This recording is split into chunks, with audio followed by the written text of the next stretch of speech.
La tragedia llamó de nuevo a las puertas del Sáhara. Lo que en los arranques del Neolítico hace 10.000 años fue un paraíso, se vio condenado una vez más por el caprichoso destino.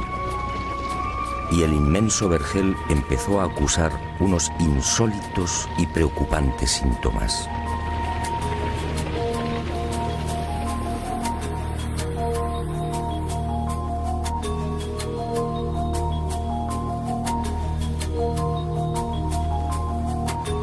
Sí, quizá fue una burla del destino.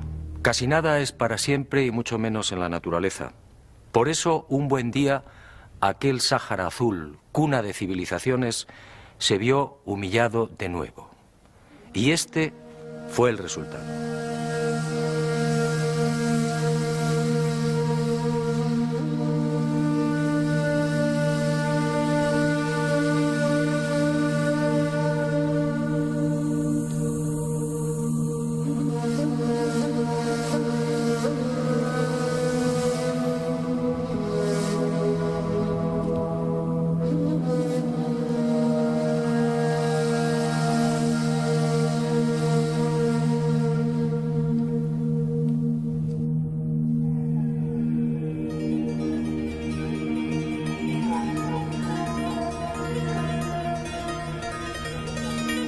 En realidad, el proceso de desertización del Sáhara fue tan lento y progresivo como la aparición del bello y exuberante jardín.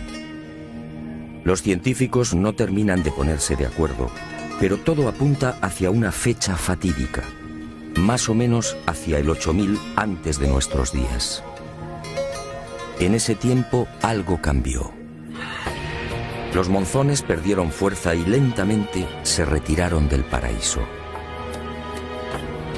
Las lluvias se hicieron más esporádicas y los ríos, antaño generosos, fueron secándose ante la desesperación de un mundo habituado al verdor y la abundancia.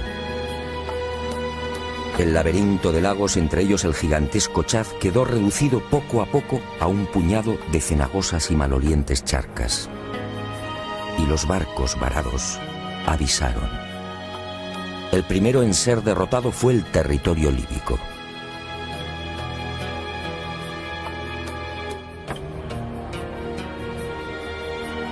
Unos 2000 años después, hacia el 6500 antes del presente, el fantasma de la sed conquistaría lo que hoy conocemos como Egipto. Y el desierto entró en una avanzada fase de aridificación. Solo las regiones del norte siguieron recibiendo la bendición de las lluvias. En esa época, como consecuencia de la ya fortísima e imparable desertización, se registra un hecho de especial trascendencia en la historia que ahora iniciamos. Un hecho que no debe ser olvidado. Hacia el 6500 antes de nuestros días, las comunicaciones entre Egipto y el Sáhara quedaron prácticamente cortadas. Los puntos de agua se han extinguido. Solo el Nilo sigue siendo una arteria viable entre el norte y el sur, y arriesgando mucho con el suroeste del territorio líbico, en el Fezzan. He dicho bien, comunicaciones cortadas.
y la maldición siguió propagándose.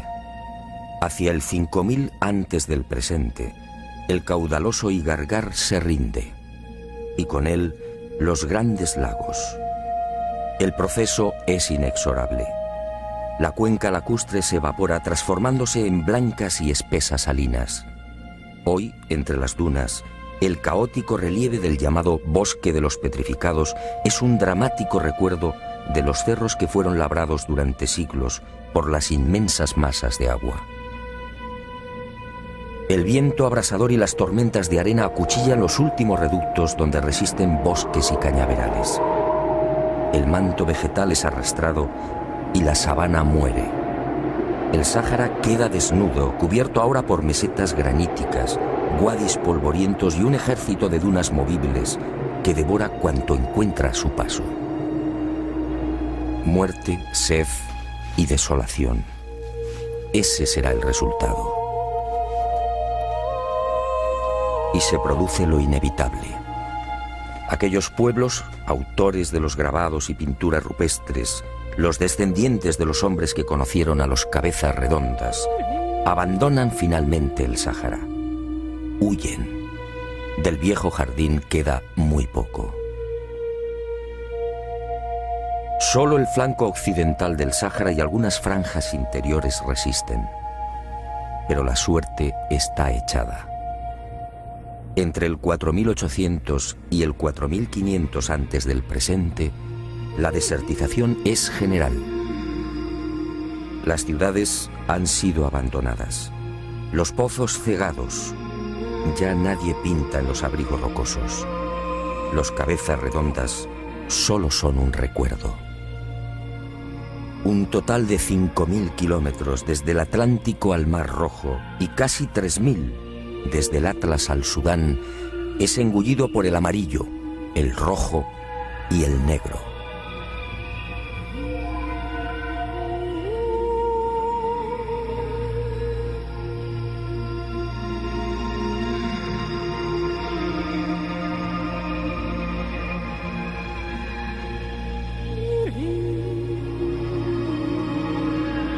Hace 2000 años, lo que fuera uno de los más bellos jardines del mundo entra en un coma profundo. El encefalograma de la vida es casi plano. Solo los vegetales xerófitos hunden sus profundas raíces en una tierra que nadie quiere.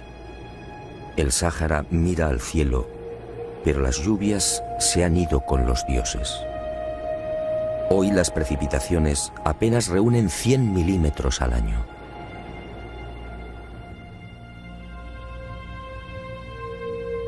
En poco más de 7000 años, el cáncer de la sed termina con un Sáhara verde y acuático. Y en el transcurso de esos milenios, la naturaleza, hostil y despiadada, empuja a los pueblos hacia los últimos oasis. Las franjas costeras y el Sahel al sur son los primeros receptores de las sucesivas oleadas migratorias. Las etnias forman un río humano. Ahora, frente a la espada de fuego del desierto, son una sola nación, unida por la calamidad. Y libios, temejus, nasamones, siles garamantes, atarantes, gétulos, númidas, cenetes, mauros y sanajas, entre otros, huyen de Libia, Egipto, Argelia, Mali, Túnez, Marruecos y Mauritania.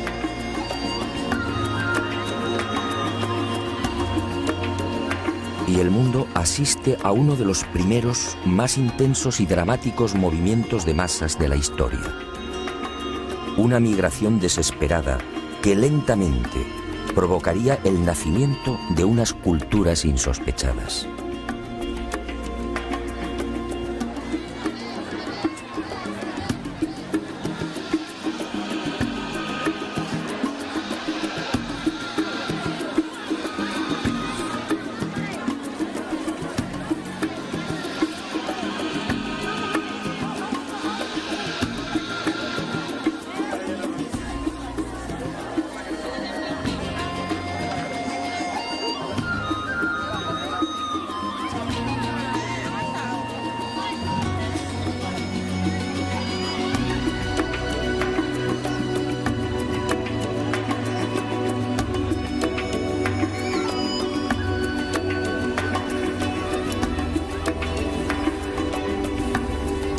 Hacia el 4000 antes del presente, la franja costera del Sáhara, último recuerdo del Gran Jardín, se ve saturada.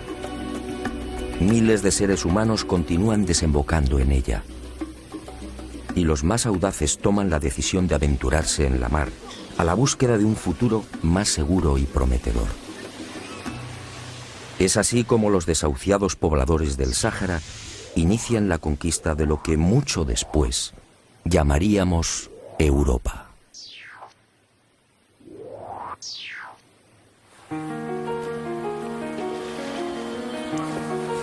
No se sabe cuándo ni tampoco en qué orden, pero la realidad es que en esos últimos 4000 años las diferentes civilizaciones saharianas van penetrando en todas direcciones.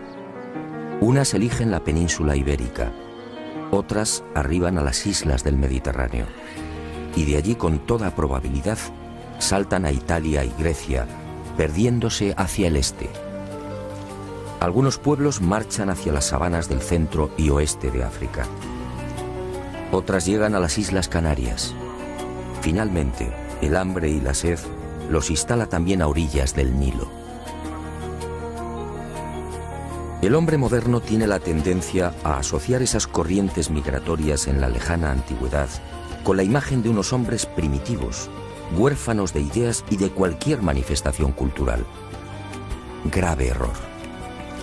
No fue este el caso de los pueblos saharianos que invadieron la cuenca mediterránea, Canarias y el actual Egipto. Lo hemos visto con anterioridad. Las pinturas y grabados del desierto son elocuentes. Conocían la domesticación, vestían ropajes inusuales para la época, practicaban un aseo refinado, enterraban a sus muertos, sabían de la divinidad, eran expertos navegantes, comerciaban y se relacionaban con las restantes etnias y, en fin, disfrutaban de una singular escritura común, el bereber.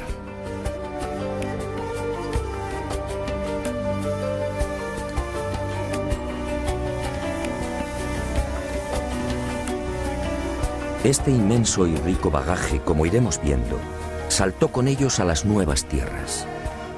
El paso del tiempo y los inevitables mestizajes modificaron sin duda muchas de esas manifestaciones. Manifestaciones sociales, religiosas y culturales que habían tenido un origen único. Un ejemplo, la citada escritura bereber antigua. Nacida probablemente como un sistema compacto y homogéneo de comunicación, con un alfabeto claro y brillante, terminó deformándose ante la inevitable erosión de los cruces humanos. Y aunque conservó muchos signos comunes, en esos milenios asistió al nacimiento de otros alfabetos casi idénticos. Y en ese rodar apareció el tifinagh, la grafía utilizada hoy por los tuaregs, hija en definitiva de aquel primitivo bereber. Casi sin querer, de la mano de la desertización y de las sucesivas migraciones humanas, había descubierto el porqué del gran dilema.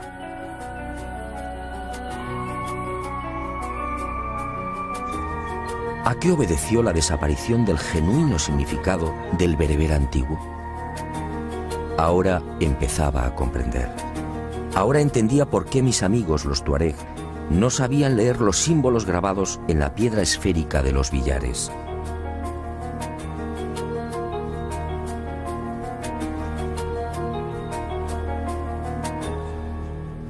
Como usted puede imaginar, esta insólita historia me llevaría muy lejos. Caí en la tentación y me propuse seguir la pista de aquellas civilizaciones que huyeron del Sáhara.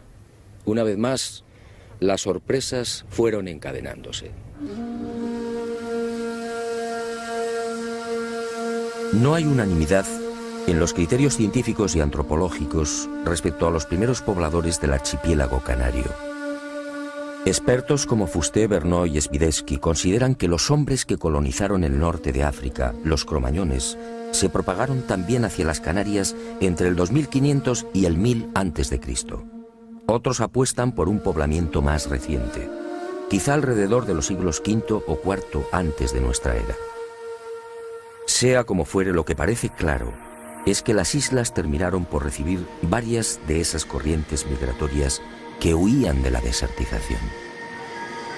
Quizá desde el norte, en la región del actual Túnez, o quizá desde la vecina Mauritania, separada de las Canarias por un centenar de kilómetros.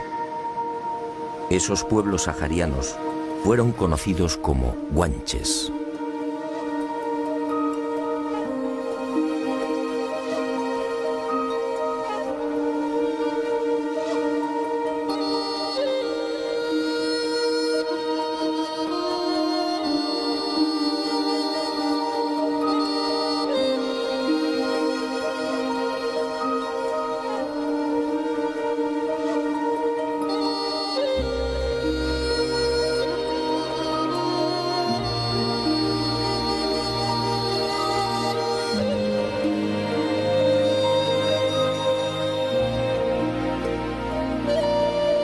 Los guanches, una raza espléndida y singular que terminaría siendo diezmada por los españoles en nombre de la cruz y de una supuesta civilización superior. Pero la ambición y crueldad de los castellanos no lograrían borrarla del todo. Los guanches trasladaron a las Canarias muchos de los secretos y costumbres heredados de aquellos lejanos encuentros con los cabezas redondas en el corazón del paraíso sahariano. Repasemos muy por encima algunos de esos vestigios tan íntimamente ligados a los pueblos del Sáhara. Primera gran sorpresa: la escritura líbico-bereber, con toda probabilidad una de las señales clave. Aparece en todas las islas, aparece en barrancos, cuevas y abrigos, bien siguiendo la técnica de la incisión o del picado. Las primeras noticias sobre estos alfabetos bereberes se remontan a 1873, cuando Padrón advierte de los grabados encontrados en hierro. Desde entonces, decenas de expertos han venido trabajando en el estudio e inventario de una treintena de estaciones o asentamientos que suman más de 50 paneles con cientos de signos. Para Renata Springer, una de las expertas más activa y rigurosa en el análisis de estos alfabetos canarios, el examen de los mismos sugiere un estrato cultural común y una íntima vinculación con la cultura bereber.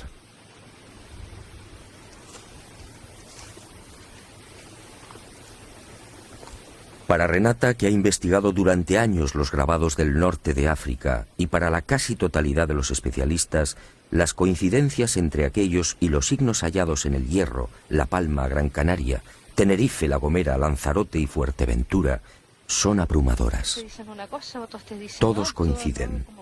La antigua grafía guanche tuvo que proceder del mundo africano.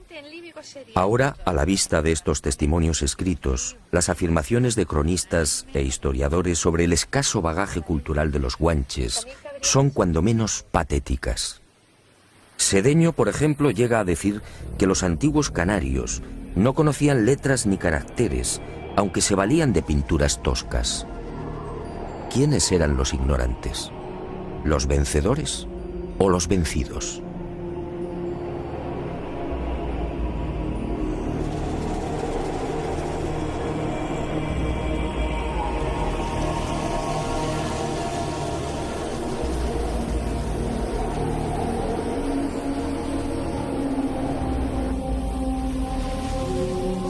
Los guanches sí eran portadores no solo de una escritura rica y original, sino también de una cultura ancestral que hoy causa asombro.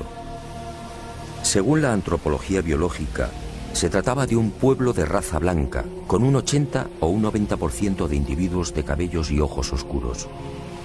Solo los del norte, en un 10 o un 20%, eran rubios, con ojos claros. La genética, muy recientemente, ha venido a confirmar las sospechas de lingüistas, arqueólogos y antropólogos. Los genes de los guanches proceden del mundo bereber. Así lo demuestran los estudios de las enzimas en los glóbulos rojos y del DNA mitocondrial. Estos genes mitocondriales, transmitidos exclusivamente por vía materna, han arrojado unos resultados esclarecedores. En las Canarias, los genes paternos proceden principalmente de la península ibérica. Los maternos, en cambio, son saharianos. La explicación habría que buscarla en las matanzas acaecidas durante la conquista. Los castellanos diezmaron a los guanches varones, respetando a las mujeres. Después llegaría el mestizaje.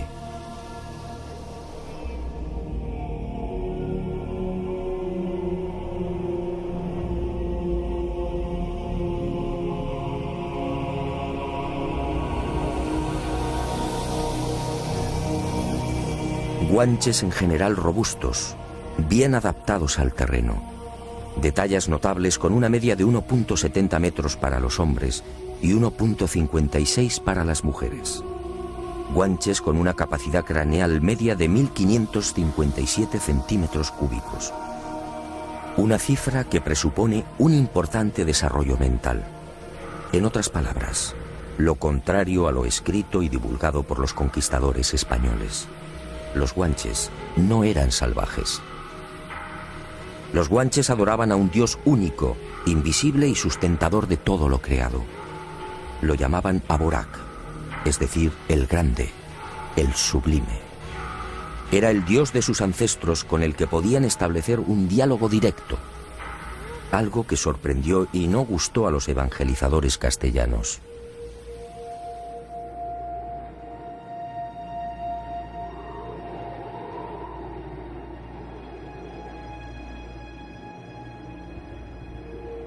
Los guanches practicaban el bautismo sobre las cabezas de los niños, y la mujer que derramaba el agua quedaba emparentada con los padres. Los guanches disponían de templos en los que se encomendaban a Dios. Los llamaban Almogaren, Casa Santa, y subían a las más altas montañas para invocar a la divinidad, tal y como era costumbre entre los antiguos pobladores del Tassili. Los guanches sorprendieron una y otra vez a los conquistadores españoles. Sus mujeres se apartaban del mundo, aislándose en cuevas y ejerciendo la oración y la contemplación. Los monasterios, en efecto, ya estaban inventados. Las mujeres guanches fueron sacerdotisas y también amazonas, guerreras y cazadoras, otra herencia sahariana. La mujer guanche, como sucede entre los tuaregs, gozaba de una alta consideración y respeto. Podía sentarse en el trono y gobernar al pueblo, como ocurrió con la mítica Tin Jinan, la mujer gigante que veneran los tuaregs.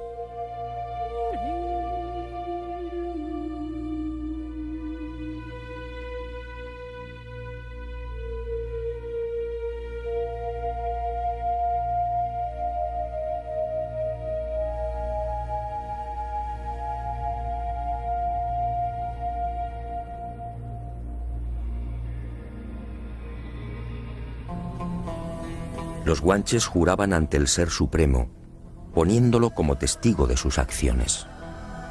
Y heredaron del Sáhara sus creencias en genios y espíritus maléficos, los célebres diablos o jinns de los nómadas. Los guanches trajeron consigo el arte de la adivinación, una costumbre arraigada en el Sáhara desde tiempo inmemorial.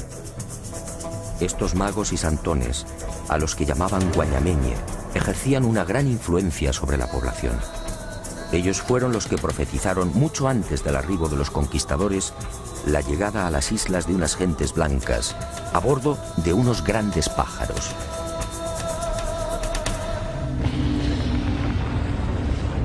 Y del mundo bereber proceden igualmente sus ideas sobre las fuerzas del mal. Al infierno lo llamaban Egeide. De ahí procede el término Teide, la montaña que rugía, temblaba y arrojaba fuego. La religión de las puertas infernales y del río ardiente y subterráneo por el que navegaban los muertos fue otra de las herencias saharianas, practicada por los pueblos que emigraron del desierto. Después, mucho después, el cristianismo haría suya esta prehistórica concepción de las puertas del infierno y del bautismo.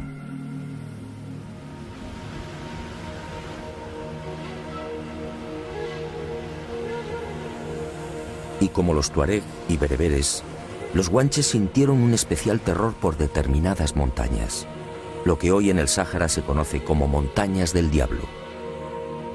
Allí habitaban los dioses y los jinns. Allí desaparecen hombres y ganado. Y los que logran regresar enloquecen para siempre. Son las cumbres sagradas como las del Tassili, donde un día descendieron los cabezas redondas.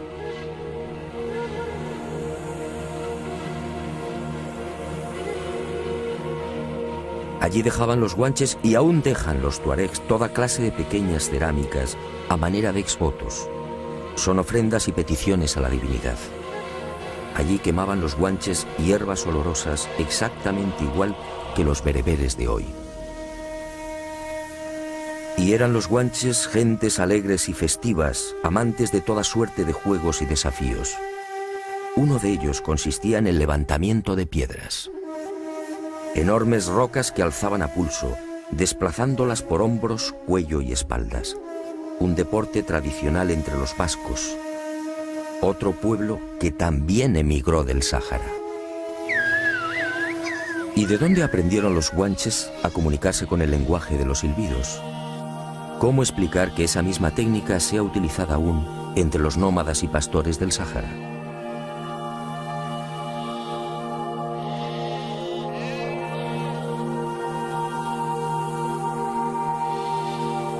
Y al igual que los antiguos pobladores saharianos, los guanches en tiempos de sequía conducían el ganado hacia lugares despejados. Allí apartaban las crías de las ovejas y esperaban a que los balidos de los corderos atrajeran la atención del Ser Supremo, regalándoles la lluvia. ¿Otra casualidad?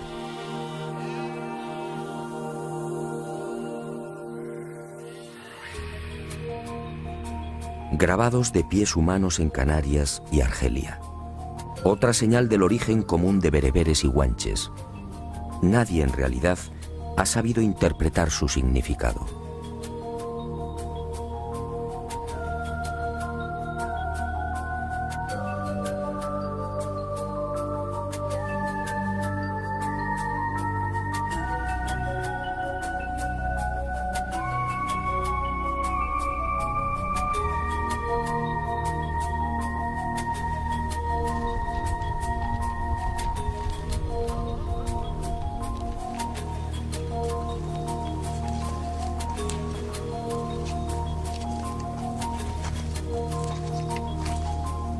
Y los guanches, como los descendientes de aquel jardín sahariano, tuvieron desde el principio una clarísima idea de la supervivencia después de la muerte.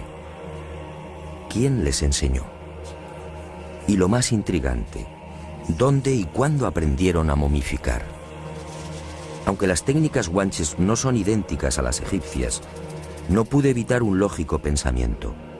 Si guanches y egipcios emigraron del Sáhara, lo más probable es que el arte de la momificación partiera de una enseñanza común.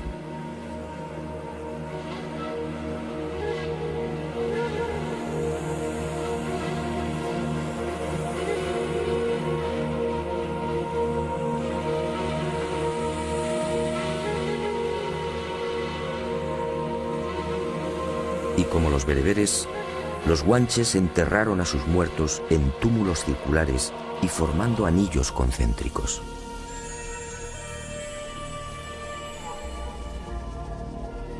Los guanches disponían también de una profesión que, a mi entender, nos empuja a reflexionar sobre otros pueblos igualmente salidos del Sáhara: los embalsamadores. Hombres y mujeres especializados en el lavado de los cuerpos, en la extracción de las vísceras y en el relleno de los restos.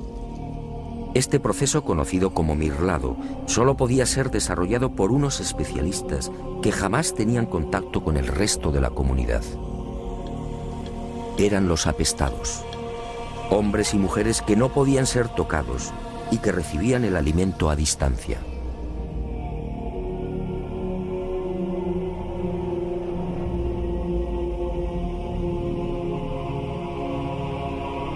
Y un apunte más que fortalece el indudable origen sahariano de los guanches. Es Espinosa en el siglo XVI quien nos alerta sobre una de las costumbres de los antiguos canarios. Dice el cronista: el rey, el mencey, no casaba con gente baja, y a falta de no haber con quién casar, por no ensuciar su linaje, Se casaban hermanos con hermanas. Los guanches en efecto practicaban la endogamia de linaje, exactamente igual que los faraones egipcios. Así preservaban a las élites y, en definitiva, al sistema de organización social. ¿De dónde partió esta costumbre? ¿No es sospechoso y significativo que ambas culturas, guanche y egipcia, procedieran del Sáhara? Como sospechosa es la habilidad de los guanches para trepanar. Otra habilidad compartida con los egipcios. ¿Cómo supieron los guanches que estas perforaciones frontales o parietales aliviaban y mejoraban a los enfermos y heridos? Los guanches, sí. Una magnífica cultura que, como escribió Cuscoy, fundador del Museo Arqueológico de Tenerife, llegó en silencio, vivió en silencio y desapareció en silencio.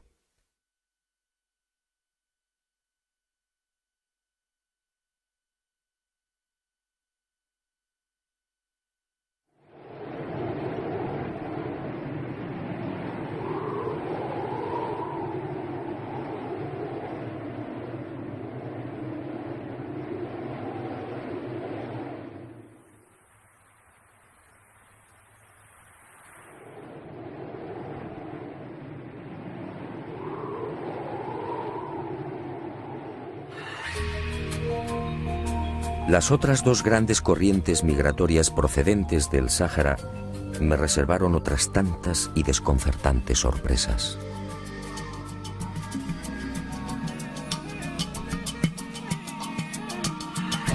Durante meses proseguí las indagaciones. Todo encajó. Las imparables y sucesivas oleadas de etnias que huyeron de la desertización serían las responsables de la aparición en la península ibérica e Italia de otras dos destacadas y míticas culturas, la íbera y la etrusca. Ambas nacidas de un tronco común, el universo bereber, eran casi hermanas. Ambas se hallaban igualmente emparentadas con guanches, vascos y egipcios. Los primeros, los íberos, como escribe Estrabón, pudieron penetrar en la actual España hacia el sexto milenio antes de Cristo. Cruzaron el estrecho de Gibraltar y durante esos miles de años fueron conquistando un territorio semivacío, ocupado por primitivos y toscos cazadores. Y se extendieron por el Levante, Andalucía, Cataluña y buena parte del norte de España. Los etruscos, por su parte, saltaron del Sáhara, aventurándose en la ocupación de Sicilia, Córcega y Cerdeña, y desde allí al centro de Italia.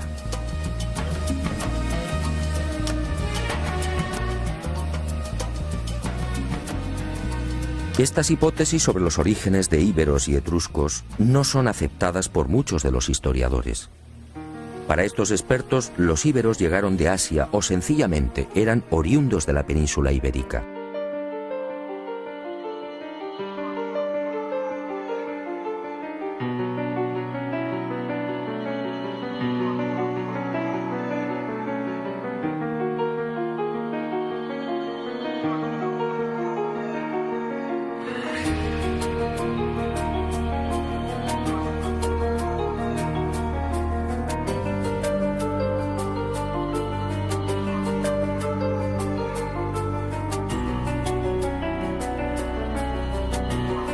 Otros comparten el criterio sahariano.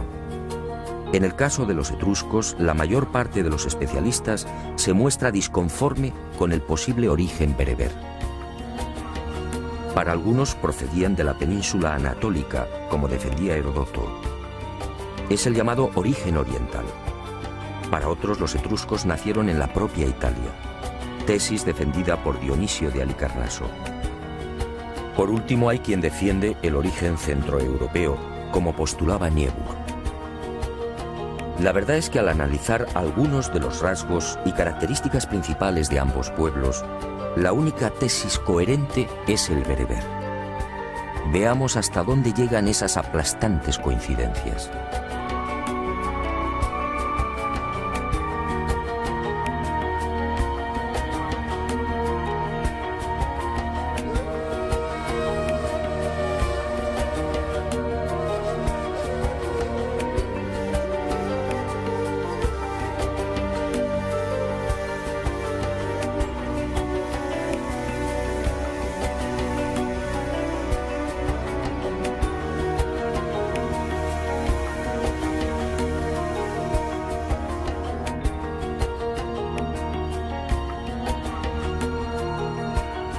Los primitivos íberos, al huir del Sáhara, trajeron consigo, como sucedió con los guanches, una ya familiar religión centrada en los ríos infernales. Una religión gemela a la bereber, en la que grutas y montañas ocuparon un lugar destacado. Eran las puertas del infierno, con un verdugo que atormentaba a los muertos, Caronte. Eran centros sagrados en los que también depositaban exvotos y ofrendas olorosas. Exvotos en bronce o cerámica, depositados en troncos de árboles, grutas o hendiduras de las rocas, exactamente igual que guanches y bereberes. Exvotos que representan hombres o mujeres con una mano alzada en señal de saludo, como las pinturas y grabados del Tassili y de Libia.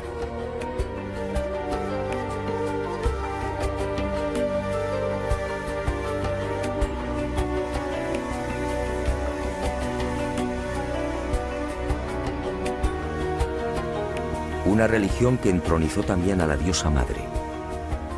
Una divinidad femenina de primer orden, asociada al mundo de ultratumba y a la fecundidad. Los íberos tenían plena conciencia de la vida después de la muerte. Y al igual que guanches y bereberes, acompañaban los restos de los difuntos con alimentos y objetos personales.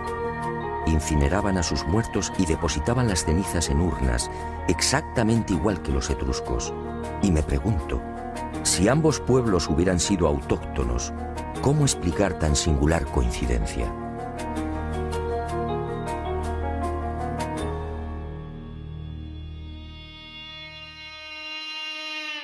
Los íberos se distinguieron también por su afición a las artes adivinatorias, una tradición compartida por sus hermanos bereberes, guanches y etruscos. ¿Casualidad? ¿Y qué decir del vestuario y las joyas? El ajuar íbero solo es comparable al etrusco. Polibio habla de las ricas capas de lino teñidas en púrpura y usadas por los turdetanos y mercenarios ibéricos de Aníbal. Bajo estas túnicas los hombres lucen otros vestuarios ajustados, con hermosas y anchas hebillas de oro y plata. En las mujeres, la vestimenta es más espectacular. Está formada por una superposición de túnicas con capas bordadas que reposan sobre los hombros. Y se tocan con velos y chales. Colgantes, brazaletes y collares finamente trabajados decoran las esculturas en piedra y los bronces hallados en decenas de asentamientos. Unas vestiduras, tocados y adornos que ya hemos visto en los grabados y pinturas de hace 10.000 y 9.000 años en el Sáhara. Toda una herencia bereber que se refleja igualmente en la extraordinaria pasión de los íberos por el toro y los seres sobrehumanos.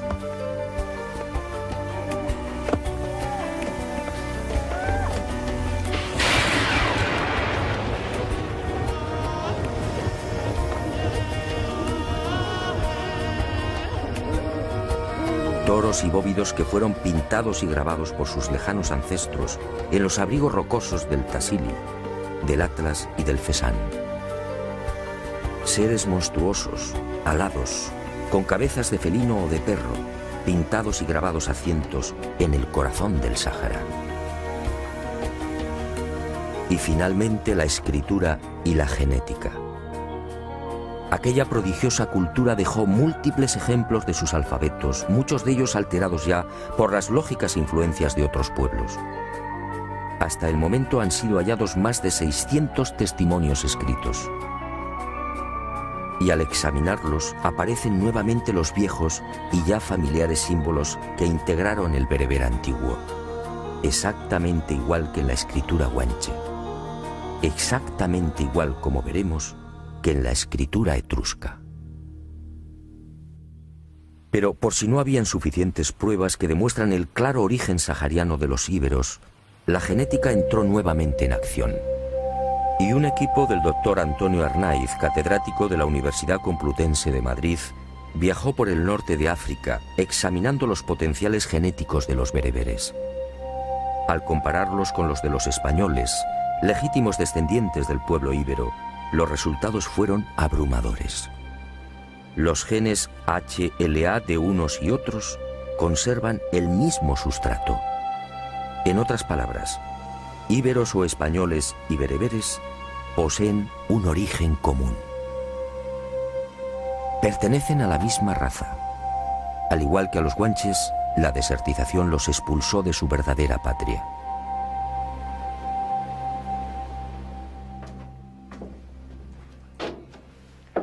La investigación de aquel éxodo me ha traído hasta el corazón del mundo etrusco. En mi opinión, otro de los pueblos que huyó del Sáhara. Aquí, en esta tumba y en otras similares, he encontrado lo que buscaba: las puertas del infierno.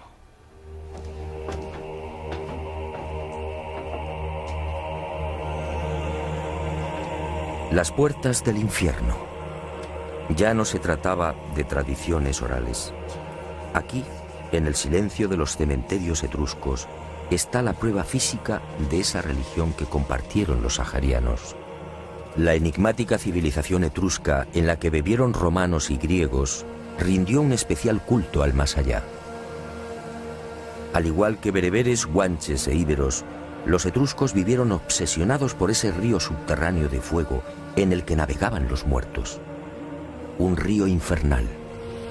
Un río angustioso al que se tenía acceso por estas puertas. La religión de las puertas todavía vigente entre los pueblos saharianos. Otra evidencia de aquel tronco común. Evidencias las encontramos a decenas. Las puertas del infierno, también en piedra. Magos y adivinos. Otra de las grandes especialidades de los etruscos. El célebre hígado de Piacenza, sobre el que vaticinaban los augures. Otra herencia bereber. Mujeres etruscas. Con una independencia, libertad y cultura impensables en el primer milenio antes de Cristo. Unas características de la mujer bereber. Unas características que asombraron al mundo. Trenzas idénticas a las africanas.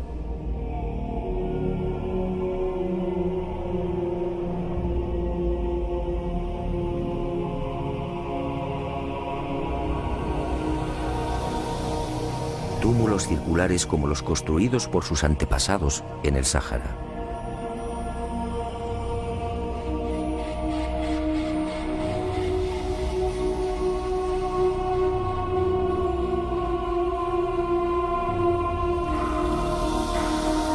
Seres alados, a cientos, blancos y negros, como los representados en piedra y metal por los íberos, sus hermanos.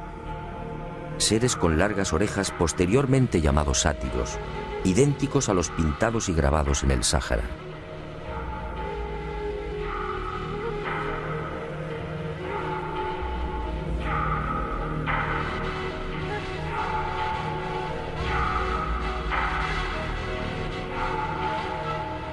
Y de nuevo los familiares símbolos bereberes, todavía reconocibles en la escritura etrusca. Una escritura, insisto, que partió del lenguaje común sahariano y que, como sucedería con la íbera, fue deformándose, presionada por múltiples influencias. Bereber antiguo en la escritura guanche, en la íbera y en la etrusca. ¿Casualidad?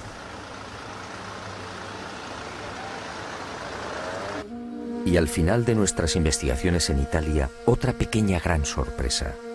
Ocurrió por aparente casualidad. Al penetrar en una de las salas del Museo Etrusco de la ciudad de Tarquinia, algo extraño y superior a mí me empujó con fuerza hacia uno de los sepulcros. La fría mirada de la estatua, un magistrado del siglo III a.C. y que recibió el nombre de Laris Pulena, cobró vida.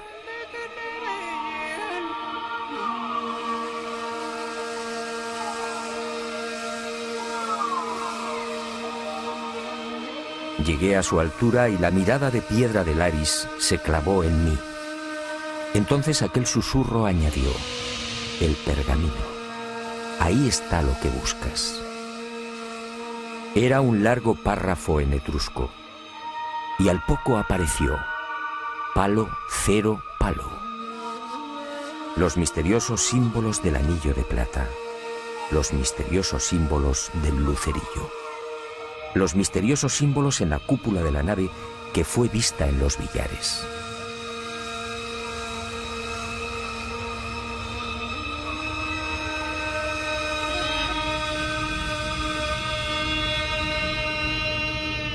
y comprendí. En realidad poco importaban los supuestos mensajes del lucerillo y del anillo de plata. Aquella mágica aventura por el Sáhara y Europa cobró un nuevo significado, quizá el único o el más importante. Aquel intrigante palo, cero palo y el resto de los signos bereberes no eran otra cosa que unas sabias flechas indicadoras. Las pistas que me habían conducido a una realidad tan profunda como ignorada. La realidad de un continente, África, que fue cuna de grandes civilizaciones. África, hoy abandonada y despreciada por un hombre blanco que paradójicamente salió de ella. Y en la afilada mirada de los tuaregs leí el final del mensaje. Escribamos de nuevo la historia.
Del paraíso. Las lluvias se hicieron más esporádicas y los ríos, antaño generosos, fueron secándose ante la desesperación de un mundo habituado al verdor y la abundancia. El laberinto de lagos, entre ellos el gigantesco Chad, quedó reducido poco a poco a un puñado de cenagosas y malolientes charcas. Y los barcos varados avisaron. El primero en ser derrotado fue el territorio líbico.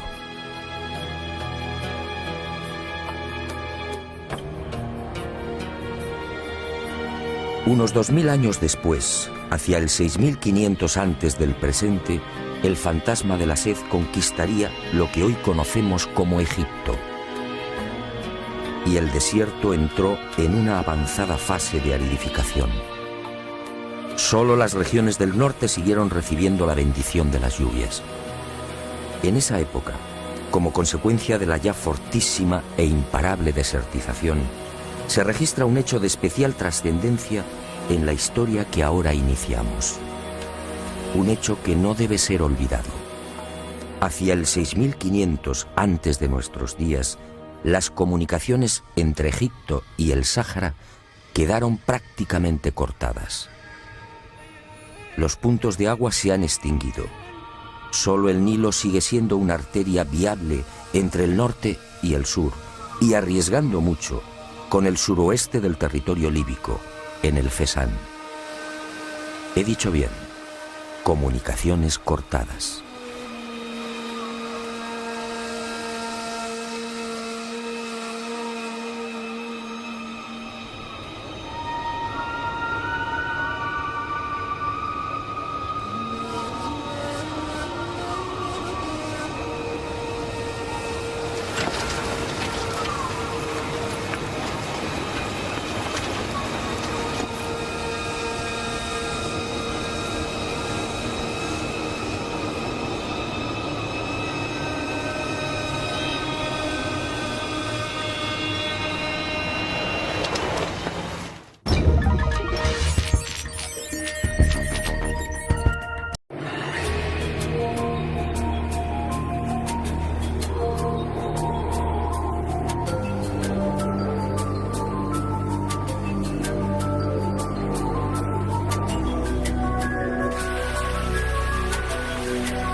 La tragedia llamó de nuevo a las puertas del Sáhara. Lo que en los arranques del Neolítico hace 10.000 años fue un paraíso, se vio condenado una vez más por el caprichoso destino. Y el inmenso vergel empezó a acusar unos insólitos y preocupantes síntomas.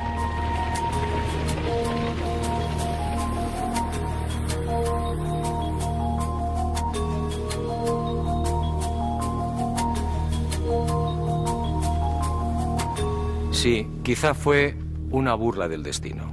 Casi nada es para siempre y mucho menos en la naturaleza. Por eso, un buen día, aquel Sáhara azul, cuna de civilizaciones, se vio humillado de nuevo. Y este fue el resultado.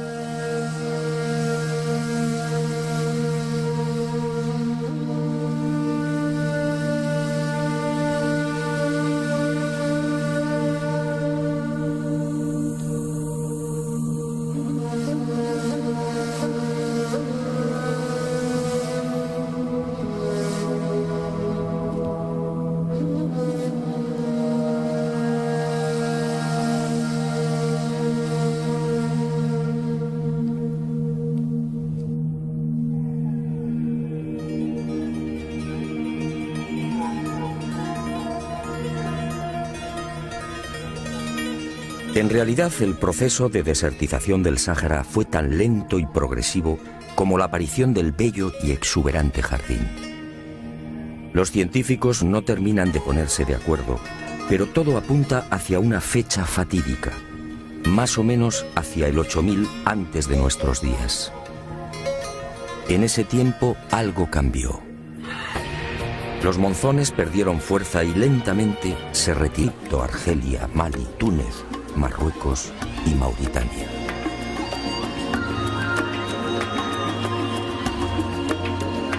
Y el mundo asiste a uno de los primeros, más intensos y dramáticos movimientos de masas de la historia. Una migración desesperada que lentamente provocaría el nacimiento de unas culturas insospechadas.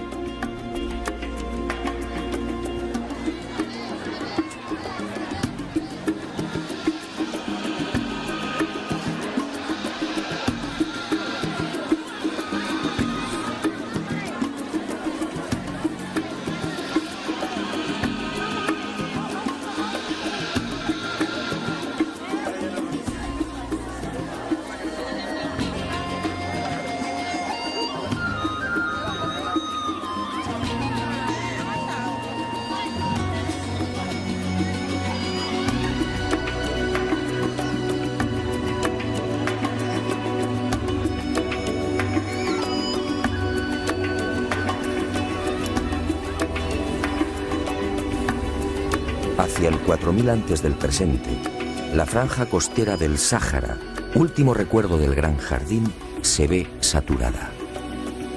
Miles de seres humanos continúan desembocando en ella. Y los más audaces toman la decisión de aventurarse en la mar a la búsqueda de un futuro más seguro y prometedor. Es así como los desahuciados pobladores del Sáhara inician la conquista de lo que mucho después llamaríamos Europa.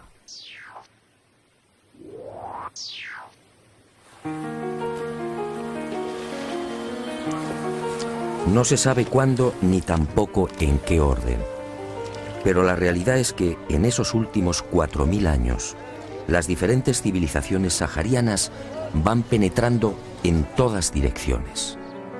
Unas eligen la península ibérica, otras arriban a las islas del Mediterráneo, y de allí con toda probabilidad saltan a Italia y Grecia, perdiéndose hacia el este.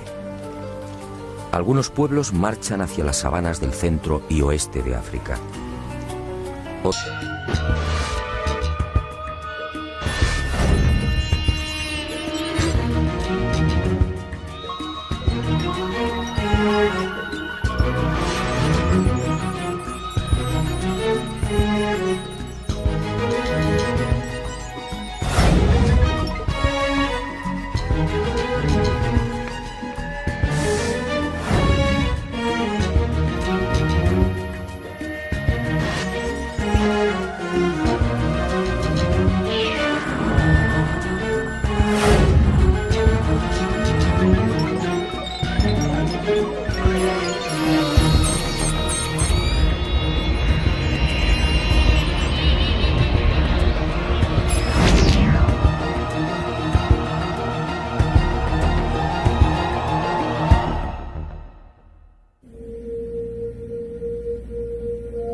y la maldición siguió propagándose. Hacia el 5000 antes del presente, el caudaloso Igargar se rinde, y con él los grandes lagos. El proceso es inexorable. La cuenca lacustre se evapora transformándose en blancas y espesas salinas. Hoy, entre las dunas, el caótico relieve del llamado Bosque de los Petrificados es un dramático recuerdo de los cerros que fueron labrados durante siglos por las inmensas masas de agua. El viento abrasador y las tormentas de arena acuchillan los últimos reductos donde resisten bosques y cañaverales. El manto vegetal es arrastrado y la sabana muere. El Sáhara queda desnudo, cubierto ahora por mesetas graníticas, wadis polvorientos y un ejército de dunas movibles que devora cuanto encuentra a su paso. Muerte, sed y desolación. Ese será el resultado. Y se produce lo inevitable. Aquellos pueblos, autores de los grabados y pinturas rupestres, los descendientes de los hombres que conocieron a los cabezas redondas, abandonan finalmente el Sáhara. Huyen. Del viejo jardín queda muy poco. Solo el flanco occidental del Sáhara y algunas franjas interiores resisten. Pero la suerte está echada. Entre el 4800 y el 4500 antes del presente, la desertización es general. Las ciudades han sido abandonadas, los pozos cegados, ya nadie pinta en los abrigos rocosos. Los cabezas redondas solo son un recuerdo. Un total de 5000 kilómetros desde el Atlántico al Mar Rojo y casi 3000 desde el Atlas al Sudán es engullido por el amarillo, el rojo y el negro.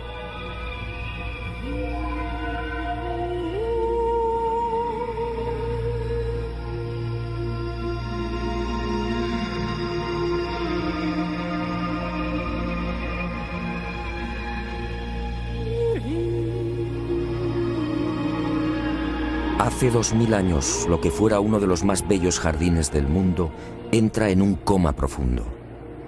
El encefalograma de la vida es casi plano. Solo los vegetales xerófitos hunden sus profundas raíces en una tierra que nadie quiere.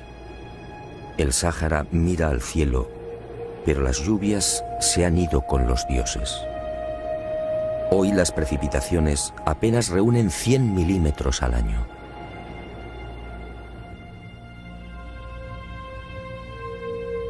En poco más de 7000 años, el cáncer de la sed termina con un Sáhara verde y acuático.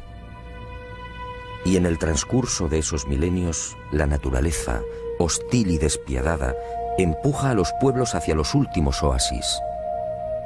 Las franjas costeras y el Sahel al sur son los primeros receptores de las sucesivas oleadas migratorias.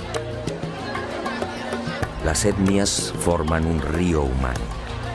Ahora, frente a la espada de fuego del desierto, son una sola nación, unida por la calamidad. Y libios, temejus, nasamones, siles garamantes, atarantes, gétulos, númidas, cenetes, mauros y sanajas, entre otros, huyen de Libia,